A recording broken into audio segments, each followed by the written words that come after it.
This is the most notorious haunted house in the world. It is to be found in the sleepy seaside town of Amityville, an hour away from the hustle and bustle of New York City. 30 years ago, a truly horrifying crime was committed here, when 6 members of the DeFeo family were shot dead in a single night. Even now, the details of exactly how these brutal murders were carried out remain shrouded in mystery. 1 year later, the Lutz family moved in. They fled from the house, having lived there for only 28 days, claiming that they had been driven out by terrifying and unexplained supernatural forces. Their story was the subject of a media frenzy, turned them into celebrities, and became a worldwide bestseller. The Amityville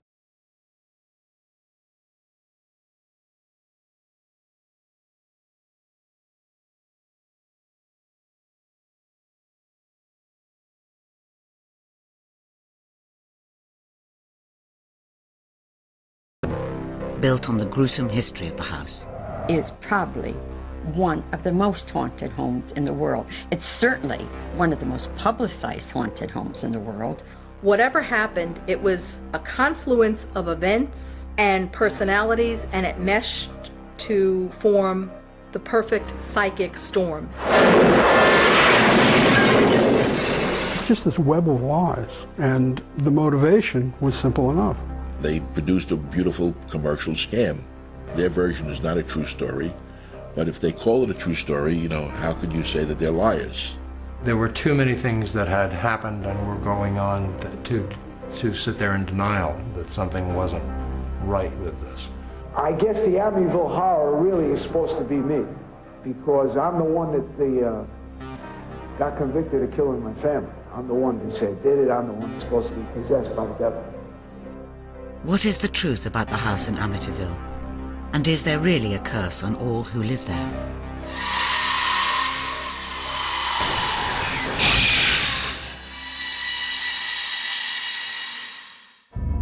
The mysteries and controversies surrounding the Amityville story begin with the horrific events that took place on the night of November 13th, 1974, when 6 members of the DeFeo family, mother, father, and 4 children, were shot to death inside this house. I had an office in the front of my house, and I was sitting in the office, and my friend Al Saxon comes in, and he said, "Rufus, I got something to tell you. You're not going to believe this." He says, "Everybody next door is dead." We saw several of the bodies being taken out. I'm sorry to say one of the children's bodies fell off the tarp they were carrying it in, and I saw one of the murdered children. It was a ghastly but pretty straightforward murder case, or at least that's what I thought at the time. It was just very eerie. It was very quiet, and just a chilling, frozen moment, the kind that you never forget. It's a picture that you keep in your head always. Here you had the so-called idyllic suburban family, Italian Catholic. The family had its own business, which was an auto dealership. And of course, with an Italian surname, there are the inevitable whispers about connections to organized crime.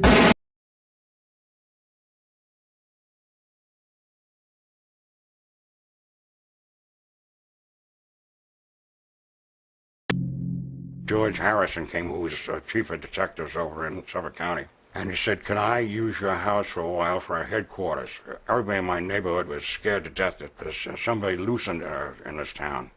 From the beginning, Butch DeFeo, Ronnie DeFeo Jr., was suspected. He was originally not arrested. He was taken into protective custody.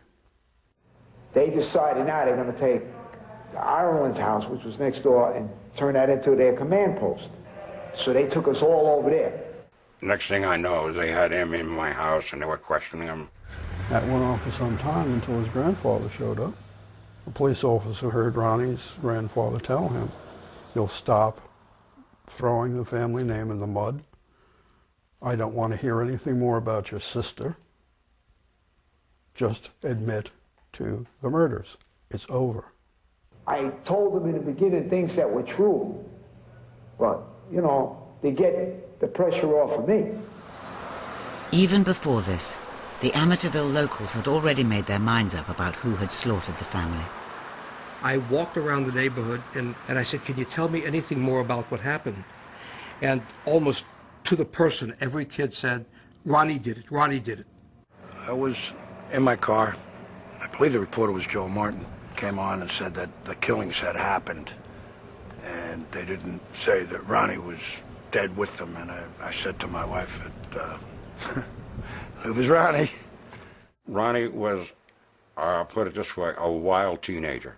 He had a reputation for using drugs, for violence, for fighting with his father. He was a punk.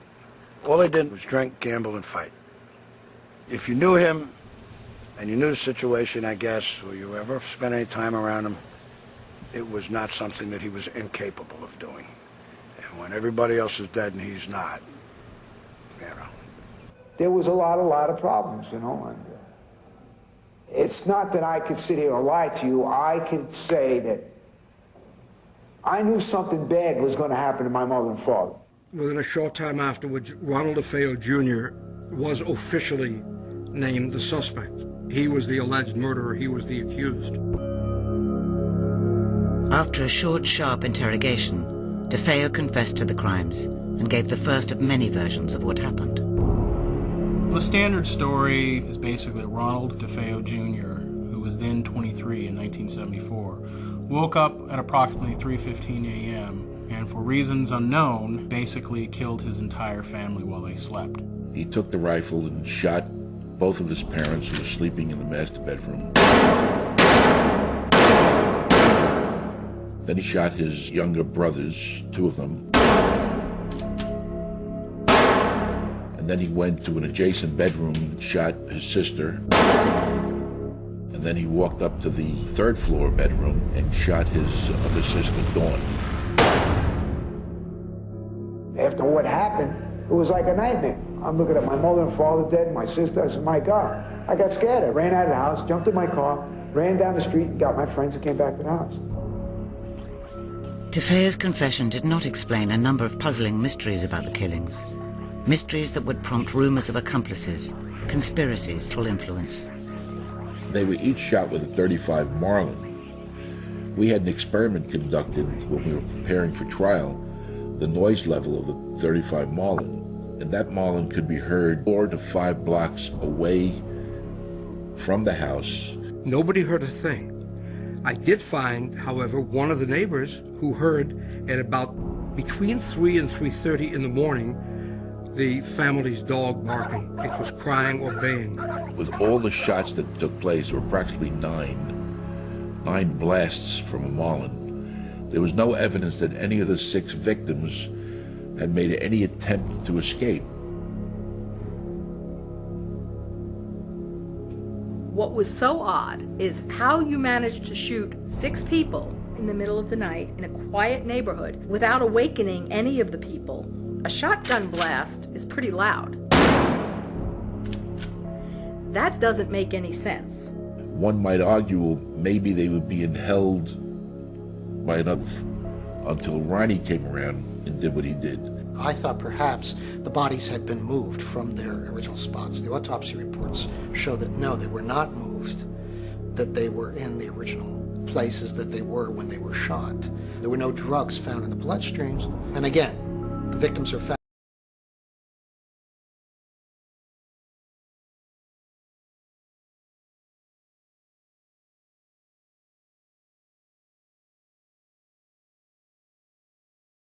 Some eerie clues as to who or what had been responsible for the killings in Amityville. After Ronald DeFeo had confessed to shooting his entire family, attorney William Weber found himself faced with the difficult task of defending him. Weber began by investigating what went on in the DeFeo home. The family life at the DeFeo residence was kind of bizarre and unusual, because on one hand, they appeared to be very religious artifacts throughout the house, statues throughout the exterior of the house. But inside, when Mr. DeFeo was there was constant fighting, bickering, yelling, screaming, activities that would go way beyond normal fighting that families may have. There were beatings that often would occur for no particular reason, from what I understand. The father would just fall into these terrible rages, and Ronald often became the focus of those rages. Ronnie's friends were afraid to come into the house because they were just afraid of the father. There was testimony about the father beating the wife in the presence of Ronnie's friends. And that kind of abuse often leads to abuse of others that are weaker or more subordinate. So when you look beyond the nice, quiet, suburban street, there were troubles in that family. Many people told me about the abuse he received as a child from his father. On the other hand, I was also told about the great love he received from his mother and his close relationship with his brothers and one of the two sisters. So he was a very unusual and difficult personality. We were really a close family, you know. It's a shame what happened, but it happened. The other thing about Ronald DeFeo, of course, was he immediately started ranting and raving from prison that the devil made him do it. Some priest was in the courtroom watching my performance on the witness stand. He felt that my performance, I had to be possessed by the devil. You know, there were echoes of Charles Manson from the late 60s and the Sharon Tate murders in California. Ronald DeFeo had that same wild-eyed look as Charles Manson. I don't think he was dealing with a full deck. Yeah, you gotta be insane to kill your own family, or well on your way. I asked a friend and associate, Dr. Daniel Schwartz, to interview him. Dan gave a professional opinion that Ronnie was acting in another state of mind, that he didn't understand the nature of his act. Weber decided on a plea of insanity. When he interviewed DeFeo about what he remembered happening on the night of the murders, a strange series of events was described that would prompt speculation about who was behind the killings.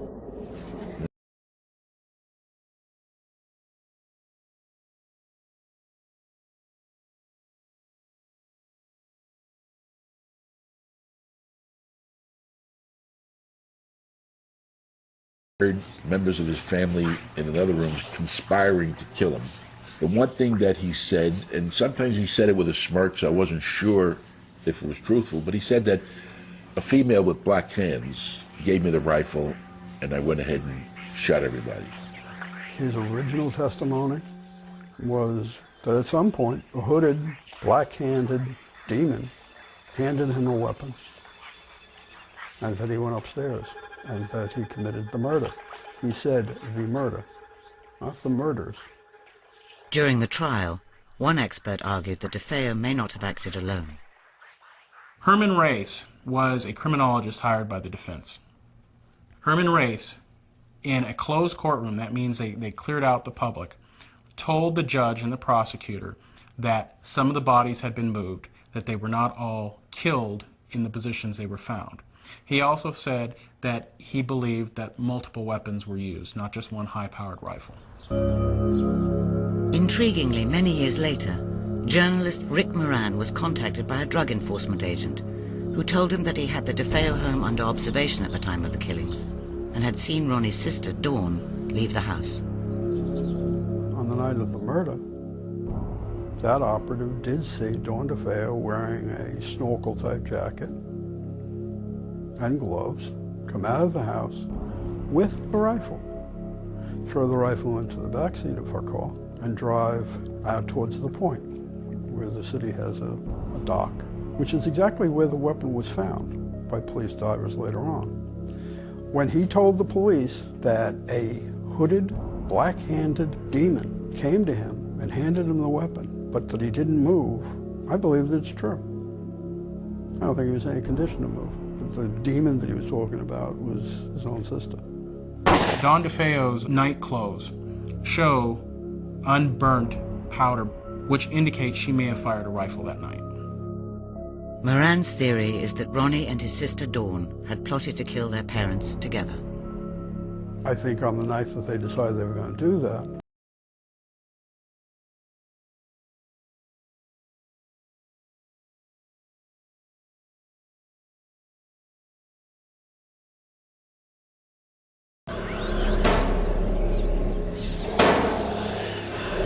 Unfortunately, in the frenzy of it, she apparently decided she was going to take out everybody.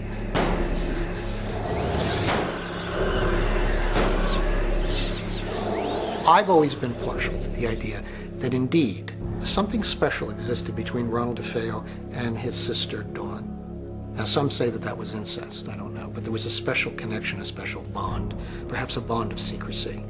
She was the one that was killed the most violently. The head is just completely exploded. The theory is that Dawn DeFeo killed the family and that Ronnie, in despair, murdered Dawn. So he's responsible for one murder, which would also explain the grandfather's reaction of,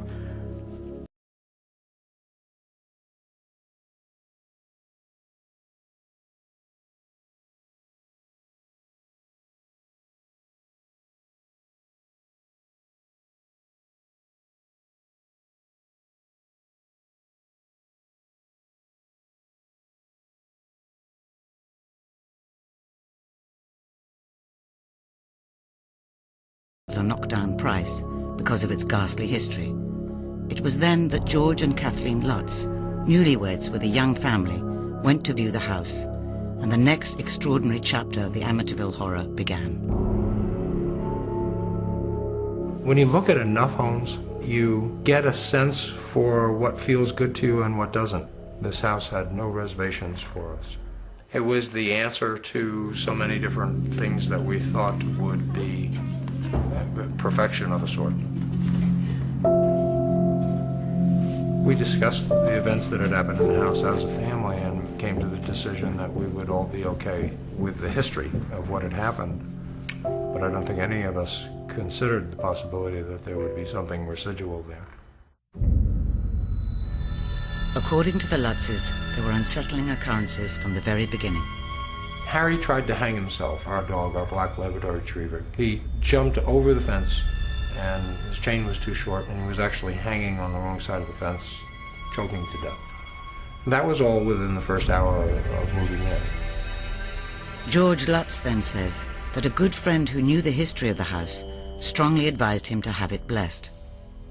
The priest came and went about the house blessing and came out and told Kathy and I not to use the one upstairs bedroom we were going to use as a sewing room as a bedroom. He said he felt something in there. And he was slapped. He heard a voice tell him to get out. Those were two things that were immediate first day, first few hours. Within the first few days, George Lutz claims he found himself waking regularly at 3:15 in the morning, feeling restless, uneasy, and often hearing strange noises. Significantly, this was the time when the DeFeo murders were estimated to have taken place. I got very sick in the house and lost a lot of weight, lost days at work. My own personal hygiene changed there. He was undergoing personality changes. He would snap at the family. He and Kathy were having arguments. He could not get warm. He was constantly outside chopping wood, building fires. Kathy would go to different rooms in the house and feel different things. She was embraced by what she felt was someone, a woman. When she told me about it, she was quite frightened and quite disturbed by it. The Lutzes reported swarms of houseflies infesting certain rooms, highly unusual in midwinter. They were also becoming increasingly anxious about the behavior of their daughter Missy. Missy started to explain to Kathy that she had a friend, the friend's name was Jody, that had represented itself to her as a large pig.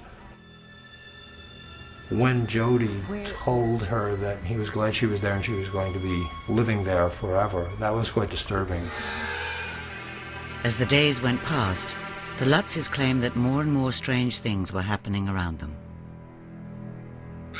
When you hear screams at night and you hear footsteps at night and the kids are saying strange things and the temperatures in the house vary and the spots that would appear in the carpet in the morning, the progression of certain toilets turning black, the china actually turning black. When you sit down and you start talking about those, then there's obviously something wrong. They still don't like to talk about what happened that very last night that finally drove them from the house.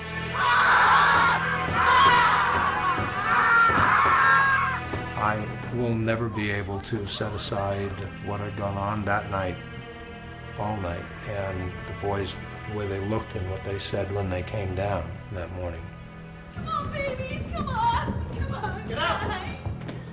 The Lutz family say they finally fled from the house in the early morning of January 14th, 1976. They would never return. We did not move in and move out as the same family. All of us were quite frightened by the time we left, and knew of no fear when we moved in. And the fear alone was something that changed all of us. The Lutzes moved in with Kathy's mother, and George took steps to get the house investigated. I had contacted a fellow by the name of Kaplan, who had represented himself as a parapsychologist. Come to find out he's a vampirologist, and that was supposed to give him credibility, which it didn't with me. My husband did tell him that we don't charge you anything, but we are a public service organization, and if we find something backing what you say is there, we will tell the public what we found, and if we find that there isn't anything, we'll tell the public that, and if we find that you're putting us on and this is a hoax, we'll also tell them that. 3 days later, George Lutz contacted Kaplan again. He was very upset by some quote that my husband had said in the newspaper saying that he would be investigating. And he said, I told you I didn't want any publicity, and, you know, I'm going to have to now postpone your investigation for at least a couple of weeks because we didn't want any publicity about this. And my husband found out the next day that that was the same day that Lutz and his wife had given this press conference in the morning. So in the morning he's giving a press conference, and in the evening he's telling us he's canceling our investigation because he doesn't want the publicity. In an extraordinary twist, this press conference was organized by none other than William Weber, Ronald DeFeo's defense attorney. Weber was now representing DeFeo in the appeal against his earlier conviction. Seemingly, he and the Lutzes had made contact in the immediate aftermath of their leaving the house. Weber called a press conference with Newsday and told us that Newsday demanded that we be there. Again, a bell went off with my husband. Why is William Weber, the defense attorney for the mass murderer Ronald DeFeo, now representing this gentleman Lutz, who had moved into the house afterwards, and what's the connection there? I was approached by a Paul Hoffman, who at the time was a freelance writer for the news, and indicated that the Lutzes would like to meet with me. And I said, you know, I too would like to meet with them because coincidentally I had been given an oral commitment that we would get a large advance for a book and a movie. Weber never, in those first meetings, ever brought up the idea of that. He was very keen on helping his client get psychological help. At least that's what we were led to believe. We felt that what happened to us was an indication of what quite possibly could have also affected him. At one particular meeting, Weber claims he revealed some key details of the DeFeo crime, details that were to be of vital significance in the Lutz's subsequent story. We were there from about 9 or 10 in the evening to 3 in the morning, drinking wine, and I can't tell you how many bottles of wine we had, but it was many. I had photographs of the crime scene, and based upon the photographs and other facts that I had related, we developed what ultimately turned out to be part of the Lutz's version of the possession aspect of the case. The Lutzes let me listen to a tape recording that they had made with William Weber. And in fact, George Lutz, before playing the tape, prefaced his remarks to me and said, I'm not particularly proud of this. For instance, I showed them pictures of the blackish, greenish fingerprint powder that was all over the house, put there by the police who were looking for fingerprints. And they said, wow, look, there's the slime coming from the doors. We had pictures of Dawn's third-floor bedroom that had dead flies all over it. Well, they took Dawn's room and they had flies flying around all the time. They supplemented the facts that I was telling them about the case, and it all appeared in their book. I think when they sobered up, or the cold light of day, they felt, maybe this didn't feel right to them. But in this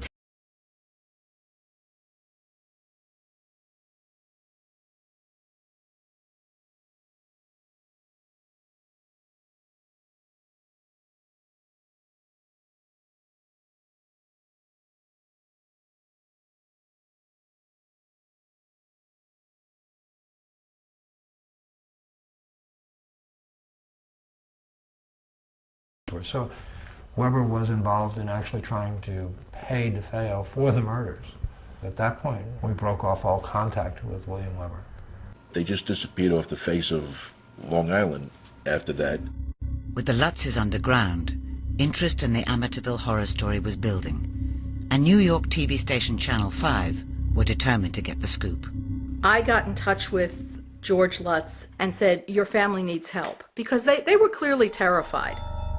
Laura called in a celebrated pair of psychic investigators based in Connecticut, Ed and Lorraine Warren. The type of work that we do is investigation into the paranormal, the supernatural, the preternatural, from haunting phenomena caused by human spirits or through poltergeist activity or the demonic inhuman hauntings. We've worked on numerous possession cases and exorcisms, and Warner Brothers has the rights to our life. George Lutz met us at the edge of the property. He did not even want to step foot onto the grounds. It was a horribly foreboding type of a feeling throughout the whole house. You knew that this house was infested by something other than human spirits. When the Lutz family claimed that their home in Amityville was possessed, a local TV station assembled a team of psychics and arranged to film their investigation of the house. They got parapsychologists, they brought in some other psychics, and it was arranged to go in there on the night of March 6th, 1976. Soon after the Channel 5 news team and their reporter Marvin Scott arrived at the house, people began behaving unusually. Nothing happened to me, but things were happening to people around me. The way people were affected was just crazy. First thing that happened, our cameraman, Steve, got to the landing on the second floor, and all of a sudden he bent over, clutching his chest. He had stabbing chest pains. The overwhelming impression was very sad.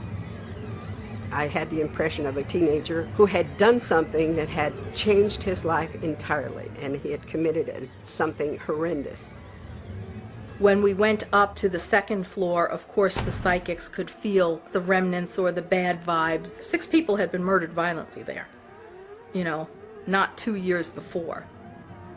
There was a window above me, and I saw a face of a young girl looking out at me. Then I heard crying, weeping. So I said, look to the white light, walk towards it, and everybody you love is waiting for you.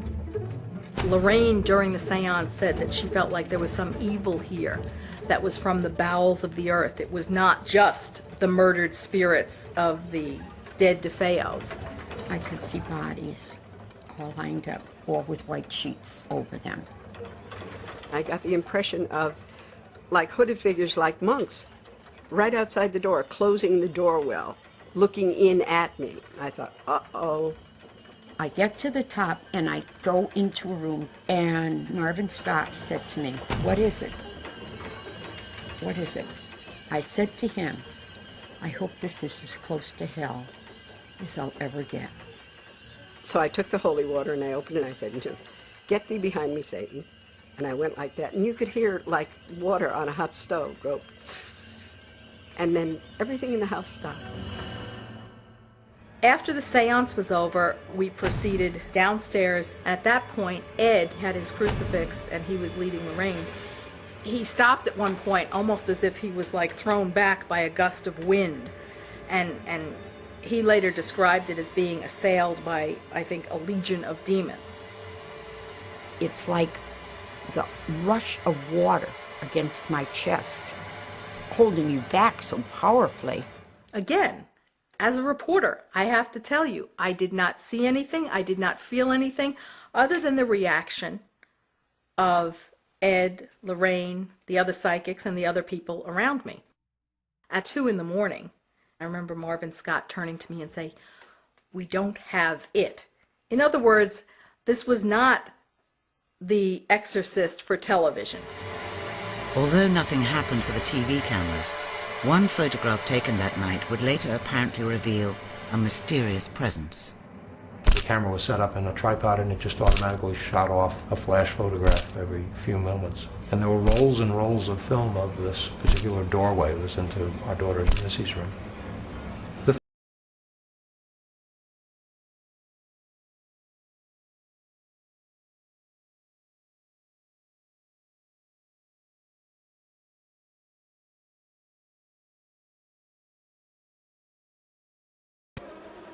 There is the distinct figure of a little boy peering out from the doorway. There were no children in the house that night.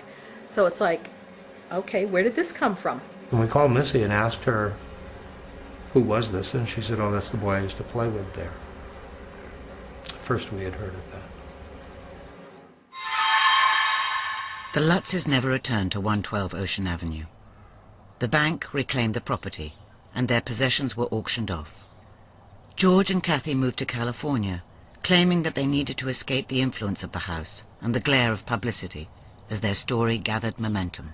Amityville becomes a sensation, and it's everywhere. It's in the news. It's all over Long Island. It's on the tips of everyone's tongue. Have you heard about this case, which is a compendium of all of the most horrific things that have ever happened in the paranormal, all in one case? The psychics came out of the woodwork, exorcists, parapsychologists, vampirologists. Every one of them came out of the woodwork with a theory that they knew exactly what had happened there. Among those joining the party was Professor Dr. Hans Holzer, America's most famous ghost hunter. I particularly like this picture that clearly shows a white outline of a horse overimposed over me. Now it so happens that the entity in the house that was disturbed was an Indian chief on a horse. Hans Holzer had been introduced to me as a man who had written about 50 books in the psychic arena, poltergeists and ghosts in the White House, ghosts in every house he's ever visited.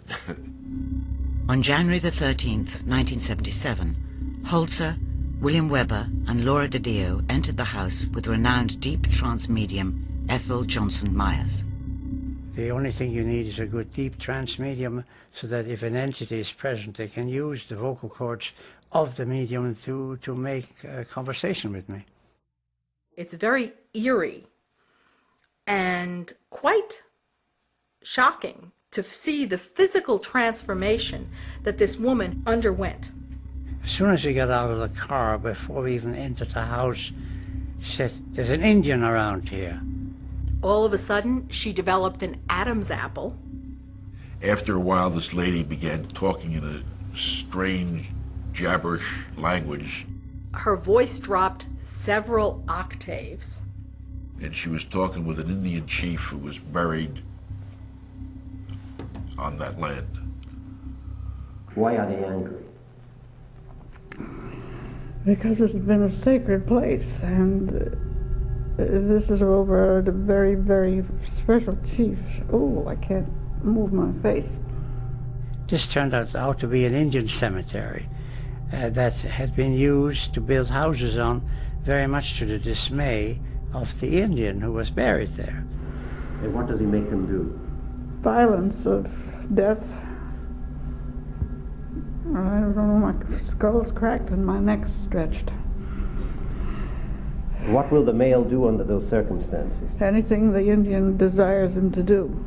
Despite the fact that the people have said it's the most haunted house in America, it is not a truly haunted house.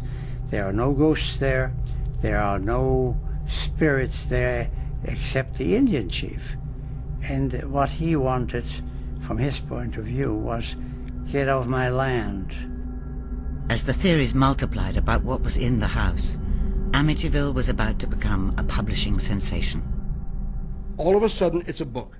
The book, for whatever reason, took off. I can't describe how quickly. It became an instant bestseller.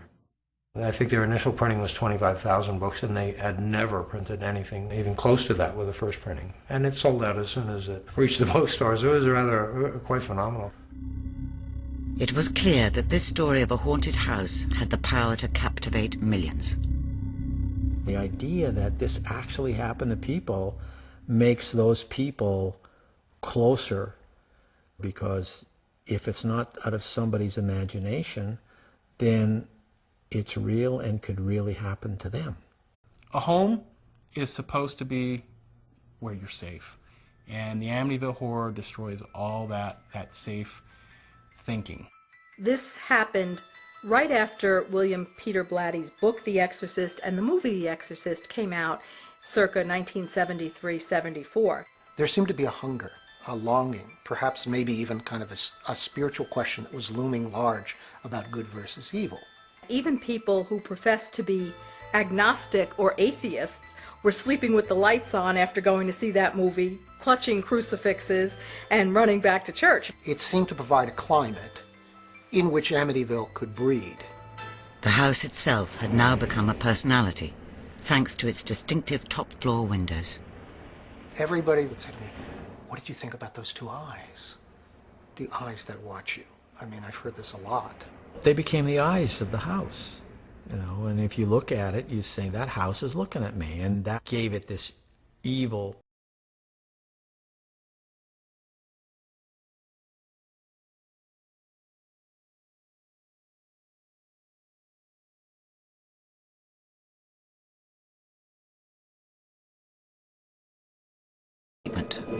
What happened to them is an experience in terror you will never forget, and you will believe in the Amityville Horror. George and Kathleen Lutz are with us this morning to talk about what happened during those 28 days in Amityville. Lutzes, good morning to you both. The hype over Amityville on national television and told their story to an eager public. Within a week, Kathy's hand had been touched by something that we discussed and couldn't explain. It was just something unseen. We also had hordes of flies that would appear within 2 rooms, and no matter how many times we would kill them, they would reappear.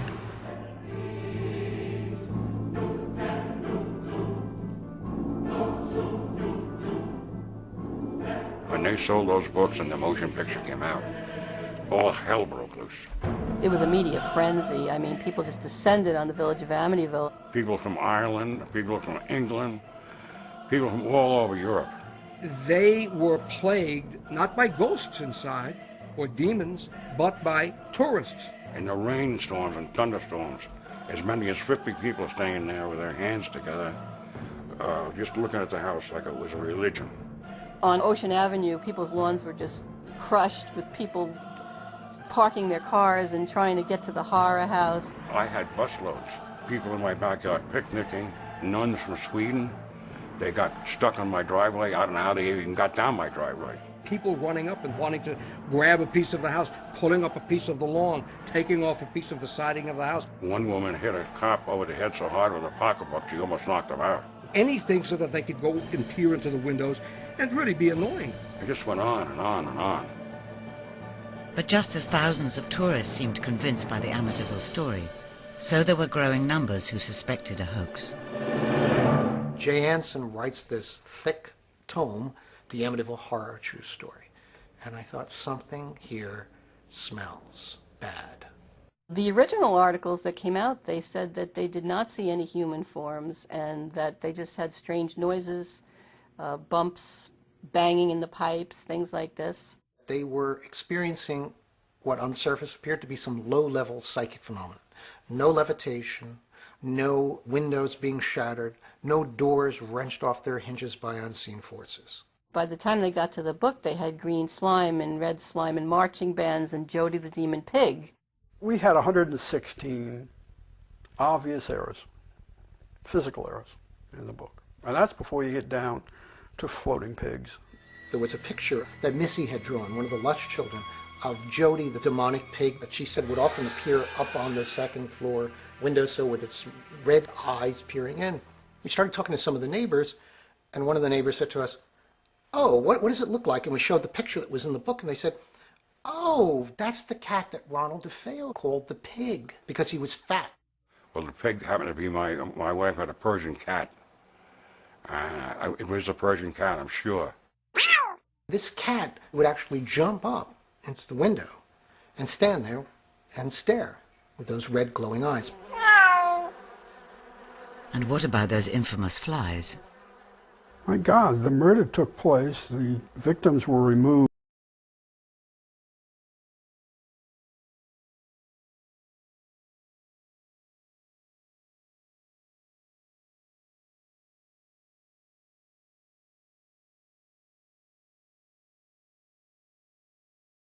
Jim and Barbara Cromarty, who bought the house after the Lutzes left. We asked them if when they moved into the house they had made any major repairs. Because if you read the book, it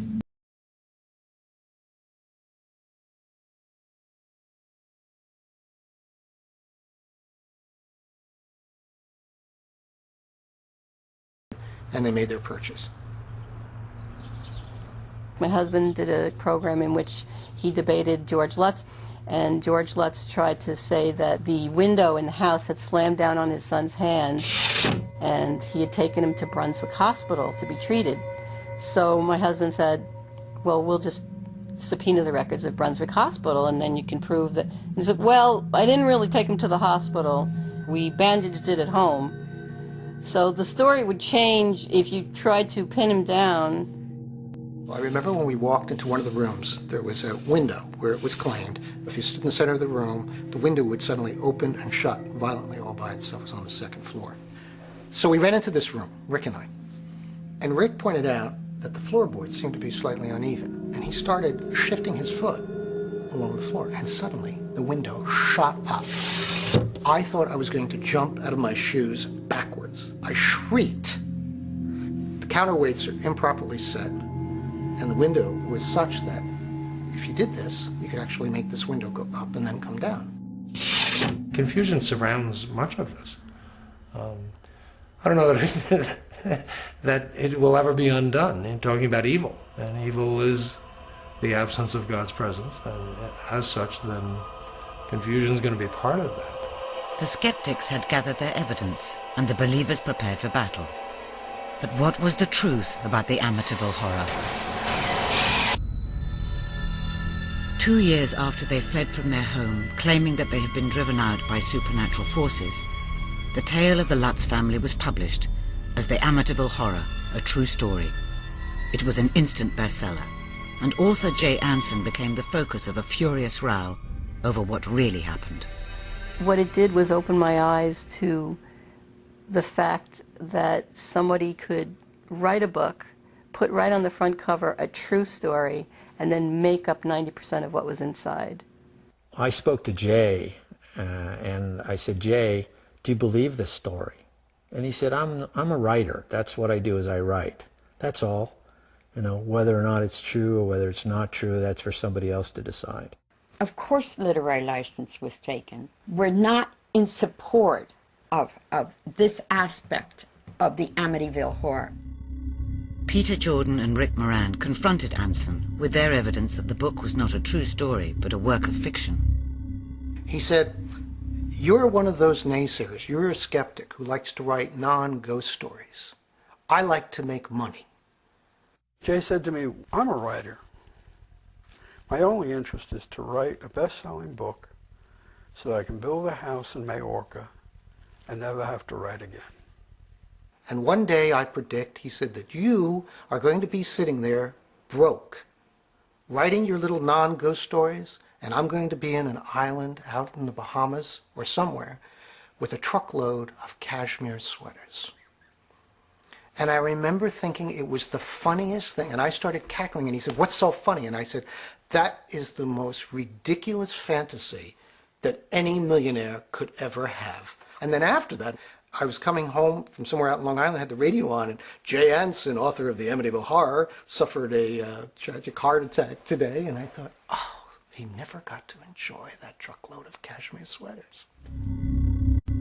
Although he never had time to enjoy it, Anson made millions from Amityville in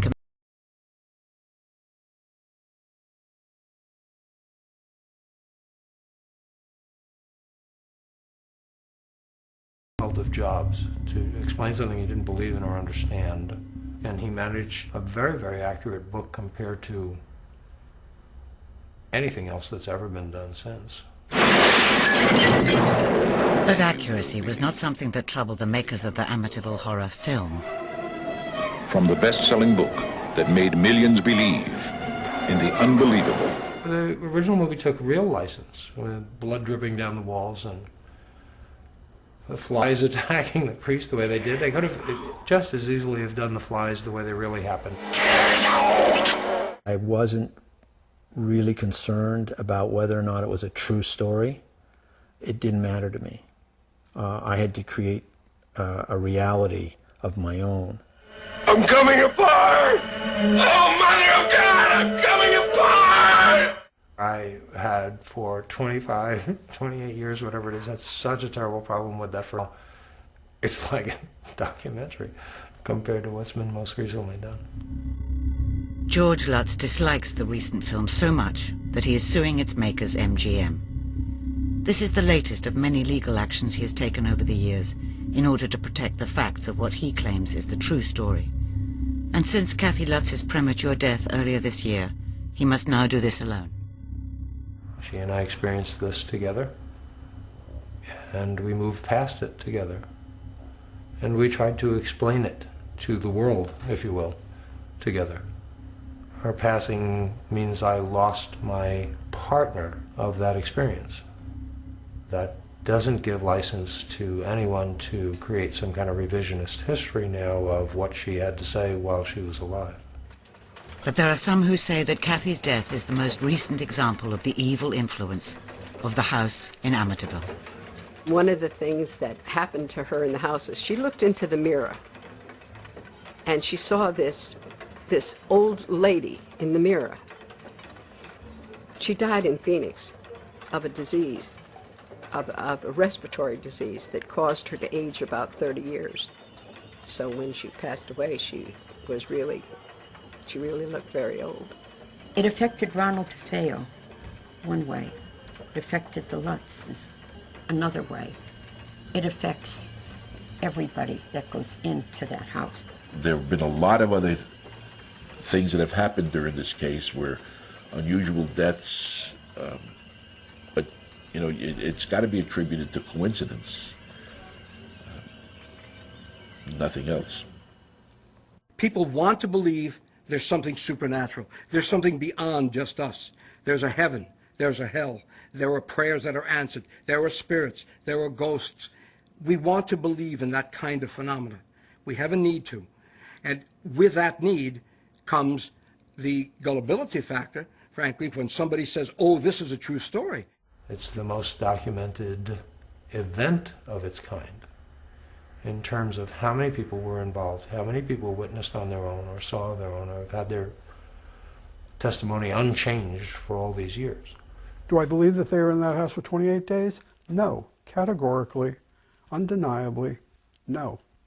I think that they had this whole thing planned, and they were going to write a book about it and make themselves a lot of money. And, you know, they did. If a story sounds like it's too good to be true, it probably is. And this was exactly a perfect example of this, possibly the most monumentally successful example of that I've ever encountered, and probably ever will encounter in my lifetime. I don't think we'll ever see another Amityville, or I hope not. They weren't there. They didn't live it. They didn't experience it. And yet they would explain it to you. And that's really a disservice to everyone. Unless we get a spirit who actually shows up and explains it on camera, which I doubt is going to happen, we're not going to know. So we will keep pursuing the elusive thing, whatever that thing is. The current inhabitor of the house doesn't believe in any of it. Belief or disbelief has nothing to do whatsoever with what happens. I wish him well.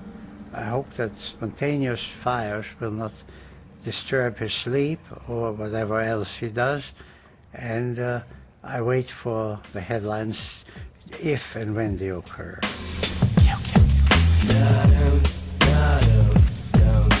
There's more real-life horror tomorrow with The Real Vampire Chronicles at 5 to 11. Next, Jamie Lee Curtis stars with her mum Janet Lee for the first time ever in the John Carpenter horror The Fog.